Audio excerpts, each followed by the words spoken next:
हम लोग को समझ ही नहीं आ रहा है कि हम इतना प्यार समेटे कैसे।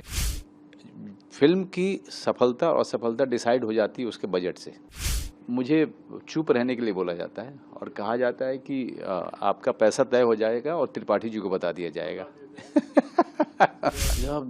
सिर्फ एक बंदा काफ़ी है ने इतिहास रचा है। मैं आपको कहूँ 1 साल से ज़्यादा हो गए इसको ZEE5 पे आए हुए, और इस समय 1 बिलियन मिनट्स वॉच से भी आगे जा चुकी है। और मैं सिर्फ इंडिया की बात कर रहा हूँ। यहाँ पर मैं ZEE5 ग्लोबल की बात नहीं कर रहा हूँ, जहाँ पे दुबई है, मिडिल ईस्ट है या US है, UK है, कनाडा है, ऑस्ट्रेलिया है, मैं उसकी बात ही नहीं कर रहा हूँ। मैं उसको हम लोग अभी काउंट ही नहीं कर रहे हैं, क्योंकि वो लोग अभी तक डेटा इकट्ठा कर रहे हैं। और कम से कम मैंने एक नया छोटा सा ऑफिस बनाया, तो मैंने सोचा कि मैं अपने घर के सारे अवार्ड जो है मैं यहाँ शिफ्ट कर दूँगा। आप यकीन मानिए कि बंदा के अवार्ड ने जगह ही नहीं छोड़ी, छोटा उसका। तो बंदा ने मुझे इतना दिया, बंदा ने हम सबको इतना दिया कि हम लोग को समझ ही नहीं आ रहा है कि हम इतना प्यार समेटे कैसे, इतना सम्मान समेटे कैसे। ये वाली स्थिति बंदा के साथ में हुई है कि जहाँ पे लोगों ने देखा भी, फिल्म ने इतना बढ़िया किया और साथ में सम्मान और तारीफ इतनी हुई। आपकी सफलता को देखते हुए ZEE5 भी कहते होंगे एक ही बंदा काफी है। मेरे लिए सिर्फ ZEE5 ही काफ़ी है। वैसे मैं आपका करियर देख रहा था, शुरू किया आपने राम गोपाल वर्मा से, प्रकाश झा जी के साथ काम किया, चंद्रप्रकाश द्विवेदी, संजय गुप्ता, अनुराग कश्यप, यश चोपड़ा जी ने आपको बुलाया फिल्म के लिए, महेश भट्ट साहब, नीरज पांडे जी। के साथ। अब आप नए डायरेक्टर के साथ काम करें, इसका क्या राज है? जी नीरज, अगर आपको याद हो तो मैं ये काम ऑलमोस्ट बहुत पहले से कर रहा हूँ। डॉक्टर चंद्रप्रकाश द्विवेदी सर ने जब मुझे पिंजर दी थी, तब चंद्रगुप्त बनाए उनको बहुत साल हो गए थे। उसके बाद पिंजर मैंने स्क्रिप्ट पढ़ी थी, इमीडिएटली मैंने कहा था डॉक्टर साहब मैं कर रहा हूँ। फिर 1971 का डायरेक्टर अमित सागर, उसने कभी कोई फिल्म डायरेक्ट नहीं की थी। वो अपने होम प्रोडक्शन में जो उनके सीरियल वगैरह बनते थे उसमें वो कभी कभी बनाता था, नहीं तो वो स्टूडियो वगैरह को चलाने में मदद करता था बड़ौदा में। और लेकिन करीब 5-7 साल पहले से मुझे रियलाइज़ हुआ कि यार मुझे अपने डायरेक्टर्स खुद खोजने होंगे, क्योंकि जिस तरह की स्क्रिप्ट करना चाहता हूँ उस तरह के ऑफ़र्स नहीं आ रहे हैं। ऑफ़र्स हैं लेकिन वो मेरे मुताबिक नहीं है। मैं जिस तरह से मैं अपने करियर को आगे लेके जाना चाहता हूँ, वहाँ पर जो लोग शॉर्ट फिल्में बनाते थे उनकी फिर बहुत सारी शॉर्ट फिल्में देखनी शुरू की, बहुतों को कांटेक्ट किया, कुछ लोग ही उनमें से मेरे साथ फिल्म बना पाए।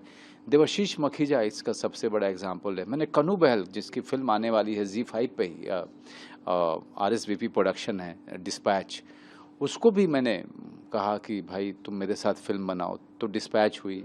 और फिर एक गली गुलियाँ, दीपेश जैन, उसी को देखते हुए दीपेश जैन ने मुझे मेल किया स्क्रिप्ट को, तब वो LA में थे।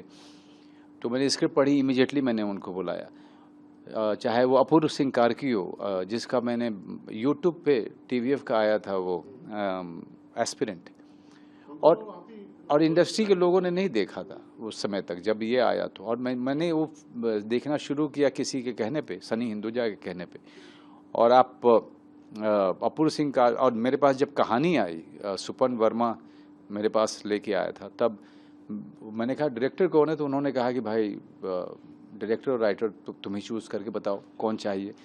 तो मैंने कहा कि भाई वो लड़का है, उसको लेके आओ। तो थोड़े प्रोड्यूसर वगैरह उनके हाथ पांव फूले थे कि यार ये तो नए आदमी के बारे में बात कर रहे हैं, लेकिन वो नया नहीं था, वो एस्पिरेंट डायरेक्ट कर चुका था 6 एपिसोड। तो मेरा पूरा विश्वास था कि ये आदमी करेगा, और उसने किया। दीपक किंगरानी जो राइटर हैं, वो कमाल के राइटर हैं। वो डेनमार्क में रहते हैं और यहाँ आते रहते हैं काम करने के लिए। फिर राहुल चिटेला से मैं मिला था, मीरा नायर के साथ ये काम करते थे। तो मैं, मीरा नायर जब आई थी यहाँ पे, तो राहुल चिटेला को बोला था मुझसे संपर्क करके मीटिंग रखने के लिए। तो मैं गया मिलने के लिए, तो मीरा जो है अपनी मीटिंग में और ट्रैफिक में ऐसी अटकी कि करीब 2.5-3 घंटे तक लेट हो गई हूँ अपने होटल के कमरे में, और मेरे पास भी टाइम बहुत था। तो राहुल चिटेला और मैं उनके स्वीट में बैठ करके बहुत घंटों बातचीत करते रहे। और तब मैंने राहुल चिटेला से कहा था कि तुम मुझे साइनिंग दे दो अभी के अभी। और उसने कोई चीज़ नहीं बनाई थी उस समय तक। मैंने कहा कि तुम मुझे साइनिंग दे दो और एक शॉर्ट फिल्म बना लोगे तो दिखा देना, मैं तुम्हारी फिल्म में मैं ज़रूर रहना चाहिए। तो उसने जो है मेरे ख्याल से 1 रुपये 2 रुपये दिया था। तो इस तरह से मैंने राहुल चिटेला को खोजा था। और अभी भी मैं कुछ एक नए डायरेक्टर्स को मैं अभी कुछ समय में फाइनल करने वाला हूँ। फिल्म कंप्लीट कर लिया, प्रोडक्शन हाउस में बना लिया आपने, क्या मतलब पैसा कमाने के लिए मतलब? अच्छा, मैं आपको बताऊं नीरज कि अगर पैसा कमाने के लिए प्रोडक्शन हाउस खोल रहे हैं तो ये समझ लीजिए कि लॉस ही लॉस है। अगर आपको फिल्म बनाना, फिल्म प्रोडक्शन करना और क्रिएटिवली फिल्म को शुरू से लेकर अंत तक एक रूप देना इसका शौक है, तब आप कीजिए। दी ओनली थिंग कि जो आप नहीं कर सकते हैं एज एन एक्टर जब आप प्रोडक्शन हाउस में जा रहे हैं, कि और जो कि मेरी वाइफ भी बोलती हैं कि फिल्म की सफलता और असफलता डिसाइड हो जाती है उसके बजट से। क्योंकि अगर कंट्रोल में बनेगी तो कम से कम आपका नुकसान नहीं होगा, फिर आप दूसरी बना सकते हो। अगर नुकसान हो गया तो शायद हो सकता है कि आप इतनी डिस्करेज हो जाओ कि ताला लगा दो।